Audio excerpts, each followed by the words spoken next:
I was born twice, once under the Heavenly Emperor's fury, and once with a sword in my chest. Steel arrives before memory.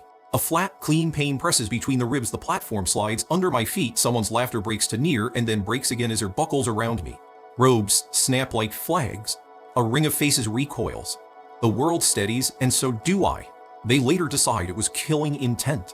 They can call it whatever they like. I call it the night I carried out of eternal retribution cliff, the night that follows even in daylight.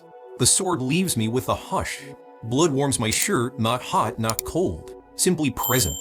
The man who planted the blade sinks to his knees and keeps sinking until the platform stops him. His eyes are open, but the fight left them a moment before I did anything at all.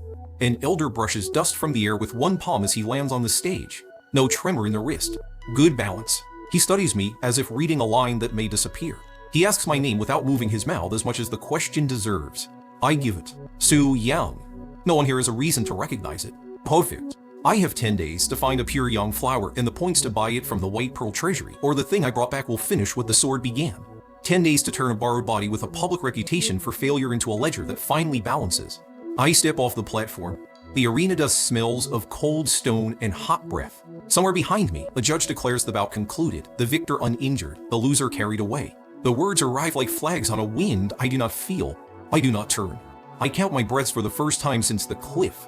On 8, the pain finds a place to sit. On 10, it behaves. The outer court watches from its shade. Curiosity moves through them like a slow wave, cresting where rumors are born.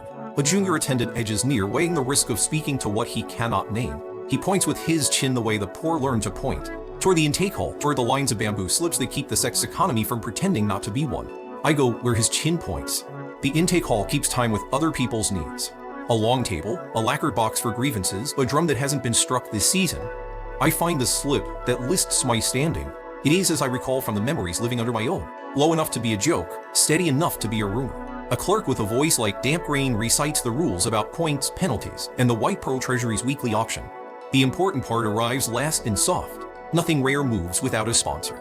I ask how many points the pure young flower drew last auction. He consults a square of oiled paper, then decides I mean something else entirely and tells me the flower went for more than anyone sane would pay. When he sees that I heard what he actually said, he adds that sanity is not a rule written anywhere that matters. I thank him with silence. He doesn't mind. Outside, the sky is a poor copy of blue. The outer court terraces step down toward the market lane.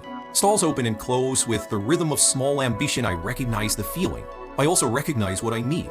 A door that does not yet exist. A sign that can be read from the corner of an eye. A reason for people to cross the empty space between what hurts and what can be mended. There is an